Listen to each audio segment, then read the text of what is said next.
I want to share a secret with the people of France. Which secret? Let's be honest. Every murder does get solved. Yes, that's true. That's him. Here he is. Look at him. Look at him. And that's why I'd like to dedicate the next song to him. Chant. No.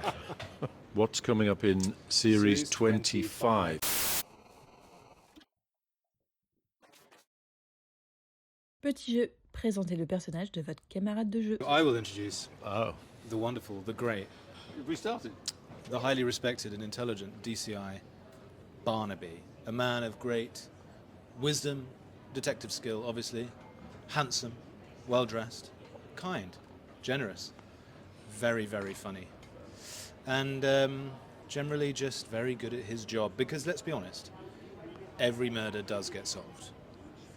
Yes, that's true. That's him. Here he is. Look at him. Look at him. Hello and welcome and thank you. I'd like you to meet my very good friend and colleague, Detective Sergeant Jamie Winter. He has been my friend and colleague now for 9 years, I believe. And I've been very fortunate to have found such a wonderful young colleague. And also, as a younger detective, I used to have to chase murderers or suspects through mud and rivers and all sorts of terrible, filthy things. And now I don't have to, because I have a young, fit person by my side. And when somebody's running away, I can say, he's getting away, catch him. So that's absolutely vital. Increasingly, I'm just becoming a sort of brain, really. And Jamie Winter is my eyes, ears, nose and legs, and all the parts in between that you don't want to think about. So he can do all the things that I can't, and it's vital that we bounce the ideas off each other, because a part of the, and I used to do this earlier in my career, a part of the role of the sergeant character is to come up with completely wrong ideas about who the murderer is, so that the senior policeman can say, yes, but I don't think that's right, because the person you've said is already dead or something completely stupid. So we need that. So we need that sort of relationship to be able to bounce off each other. You can't have love and marriage, horse and carriage. You can't have one without the other. Thank you, sir.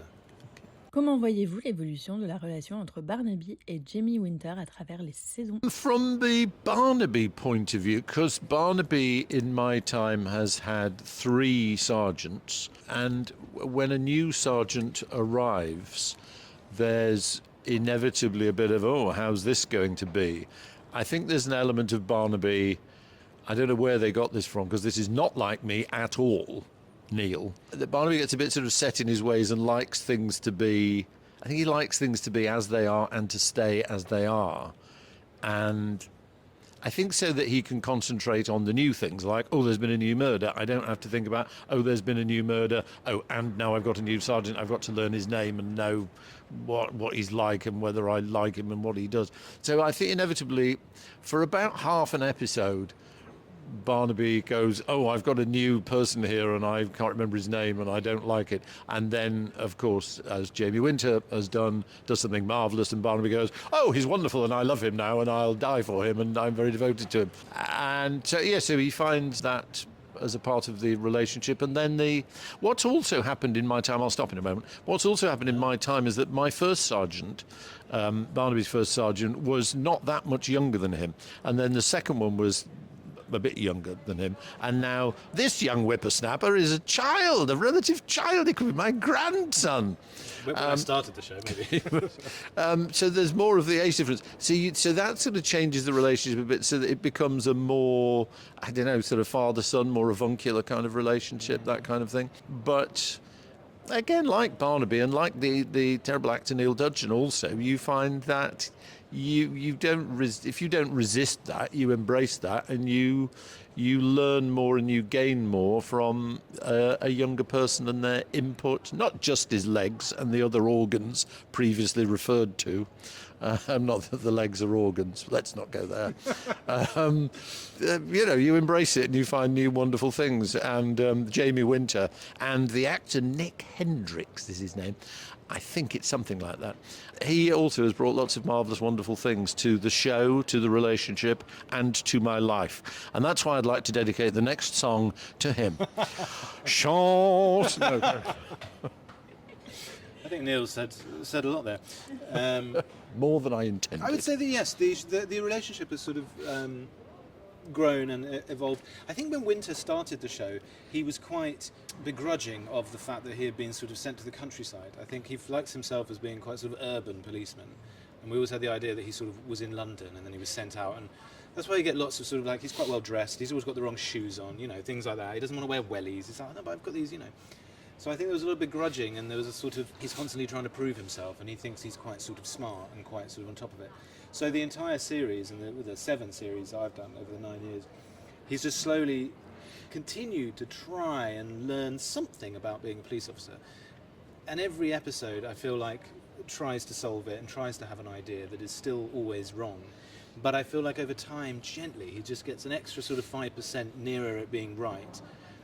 I'm still quite far off. I think Winter's still probably, he's still not gone over 50%. He's still pretty low, but he's sort of got closer. And also the writing, I think, the characters have warmed to each other. Probably also because they've witnessed us warm to each other over the years. And I think, like anything, if you work for anyone in the real police or as actors for such a long time, unless you're unlucky and you just hate each other, which would be terrible, you warm to each other, and therefore the writers sort of notice it, and then the characters warm to each other as well. And there are a few scenes here and there where there's a bit more, you know, sort of, niceness between the characters, a little more warmth, a little bit more, but we don't have loads of those scenes, obviously.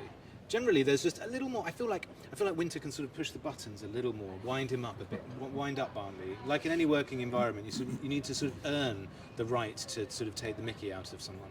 So I think there's more of a eye roll of like, what is he talking about, and jokes about him being old, and those sort of things. So, yeah, too many jokes about me being old. Well, more as you get older. As I get older, and I'm not going to get any younger. I feel like I want to share our secret with the people of France. Which secret? Is that also we have found over the years, increasingly, I think we find it more, is that when we're actually filming, our need to go to the toilet has become synchronised, and that we will very often find that we both need to go to the toilet at the same time. A bladder unity. It is that sort of, there is a kind of a synchronisation between colleagues as you get... You sort of stand up and look at each other, shall we? Yeah. I need to go to the... Yes, come on. Too. We're all going to the toilet. We'll have to take 5 minutes. We're all going to the toilet. Yes. That's a secret. I don't think we've ever told anybody that before. And when you're in the woods or in a field and there's not actually a toilet anywhere, you just wander off into the trees, and the whole crew start to worry about where we've gone. What on earth's going on? Neil, Nick, are they okay? They're lost. C'est l'anniversaire des 25 ans. Comment vivez-vous le fait de jouer dans une série aussi longue et à succès comme Inspecteur Barnaby? It makes me feel sort of very humble and strange, really. I was staying in a hotel in Coventry in the Midlands of England on Saturday night, and on the Sunday morning I went down to get breakfast in this hotel, and there were about 4 other people in this breakfast area. And at separate points, they all came up to me and said, "Can I say how much I love the show, and it's great, and thank you." Blah, blah. And of course, when you're not doing something, when you're doing this, of course, people are talking to you about Inspector Barnaby all the time. When you're not, for months of the year, I go, sort of wandering around idly, sort of whistling and thinking about trees and whatever it is, flags or something. And you sort of forget who you are, and then people go, "Oh, Inspector Barnaby," and it's a bit of a jolt back into that other world that you live in. And I kind of forget. I do forget about it. So when people remind me of it, I suppose I feel sort of quite humble about it. When you say about 25 years and things, I feel very humble to be a part of something that whenever I meet people who want to say hello or have a picture taken, they're fans of the show and they love it, and they've often been fans of the show for years and years and years, and they've watched it with their parents or their grandparents. You get a lot of families, don't you? You get a lot of people that watched it when they were younger and now watch it, and maybe now watching it with their kids or with their parents still. It's not something that makes me feel like, oh yes, I'm the man from. I don't feel I don't feel I'm sort of responsible for it. Really, the people who created it, John Little sort of created the series, and the writers who create the stories, and the other guests. I'm a very small, but just happen to be a sort of a continuing part of this thing that goes on and on, that people are so very fond of and love and have loved for so many years. I just feel I feel like a very sort of happy passenger that I've been carried along by this wonderful thing, and I've a bit of a face of it, so people say, "Oh, it's you," and I think, "Oh, I'm just a sort of bit of a representative of all the other people who do all the other marvellous work and the great idea that it is." So I feel sort of humble and unworthy, I suppose, really. It's sort of an institution, isn't it? And also the longer it goes on, we've just announced Series 26. And you kind of assume that it'll just sort of continue forever. But there is, and the longer it goes on, the more that feeling of being part of an institution grows as well. Because every year you're getting longer than the other shows that exist or the shows that finish. So it's sort of just, you're getting deeper and deeper into this idea of being something. And yeah, Neil's obviously done it for years, and I'm the fifth sidekick. So you do feel like third with you, yeah. You feel, more and more that you are part of particularly I am even more than Neil, but part of a team, really, of people that of a show that has just existed forever, and that's flattering and sort of very, very unusual actually. When you talk to other actors that are doing shows, they come and go and they do a part here and they do 2 series of that, and then the idea of being something that's been up so long it's rare. And I don't think there are any other. That is a really amazing thing to me, because my first day's filming ever as an actor was finished by lunchtime. And that was, that's a job for an actor, is that you work in the morning, you finish by lunchtime, you go home and, you watch telly in the afternoon. Or other jobs that you have, a play that you do that's very successful and everybody loves it, might last for like 2 or 3 months. The idea that you're going to be, when people say to me, oh, did you ever imagine that you'd still be doing this? The idea that you would have a job as an actor for like 15 years is just, no, that's not a job, that's a career. That's an entire, it's kind of mad that it has gone on so long, but obviously wonderful. Wonderful that it goes on because people love it. So, that's great. Vous jouez ces rôles depuis longtemps. Comment parvenez-vous à les renouveler saison après saison? It's always so different. I mean, there's me and him are there, and Annette, who plays Fleur Perkins, and Fiona, who plays Sarah Barnaby. But everybody else is new every episode. So it's a great thing as well. Yeah. We used to have a thing where we'd kind of finish filming one episode on a Friday, and we'd have the read through for the next one on the following Monday. So you've got to the end of an episode, everybody's got kind of a bit tired and a bit exhausted, blah blah, and then you go in on the Monday to when we used to do the read throughs with everybody there. We'd all gather around a big table, and there's like 15, 20 new people coming going, oh, I'm doing an episode of Midsomer, this is really exciting, oh great. And there's people you know and people you don't know, but they're people coming for them. They're not doing episode 2 or episode 3 or series 25 or whatever. They're doing their episode of Midsomer Murders. They come with that kind of excitement, and obviously because it's a kind of a thing for a lot of people now, you may believe this or not, that they really want to do an episode of Midsomer Murders. If they haven't done one, then they think, oh, I'm finally doing an episode of Midsomer Murders. I'm constantly meeting actors who are saying, I haven't done an episode of Midsomer Murders, can you? And I say, oh, I'll pass you name along. And people want to do it. So people come along with that energy and that excitement. We can't then go, oh, well, we're doing our 50th episode, so we're not, you're in it. And it's all new. It's built into the concept that we can't tire of it in the same way. I'm sure people that did Downton and things like that, where they did 10 years, their core cast was probably like 10 people that they spent every day in same location, and some of those actors, I'm sure, after 2 or 3 series were like, oh god, I don't know if I can do this anymore. But they were like, but I've got to stick with it. But we never really have this. I spend a lot of time with Neil, a little bit of time with Annette, and then even less time with Fiona. So we don't. It's built into it is that you can't really tire of it in the same way. And by the end of a series, which we shoot for about 5 months of the year, it's just gone like that. And also, we have a good chunk of the year where we're not filming it. So as it comes around again, come March, you hadn't tired of it before, but now you're looking forward to it, going, oh, it'd be nice to get back to Midsomer, wouldn't it? So it's sort of, cleverly and accidentally built into the show that it's hard for us to sort of bemoan it too much or begrudge it or kind of, and actors love to moan about stuff. And I don't think we moan very often.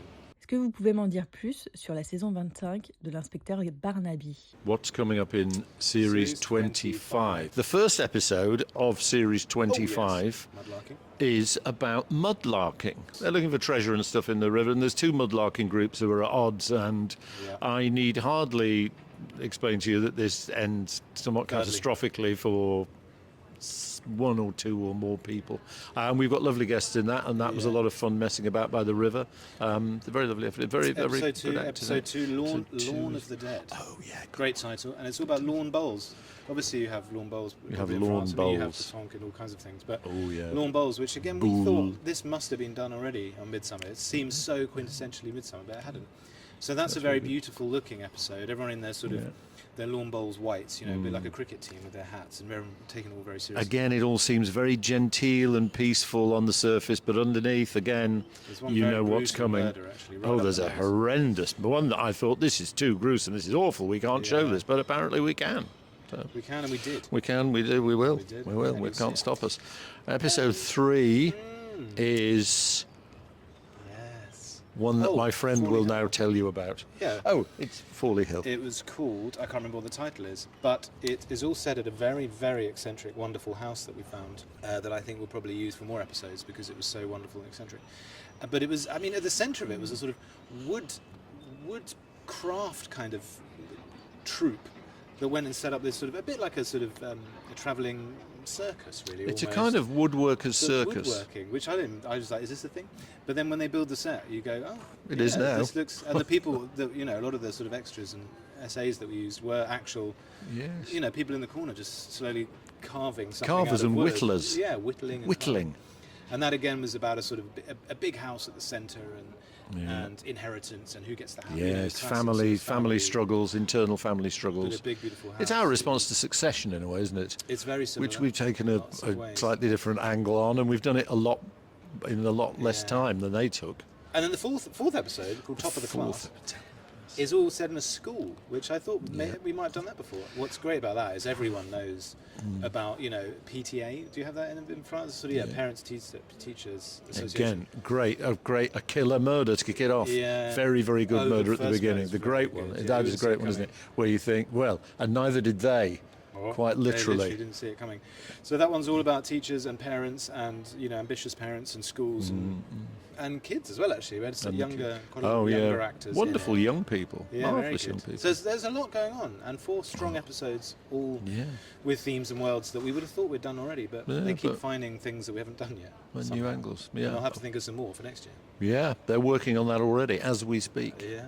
On peut espérer une saison 26? Yeah, It is we been start announced, shooting it's been in announced, March. Starts in March, yeah. So more to come.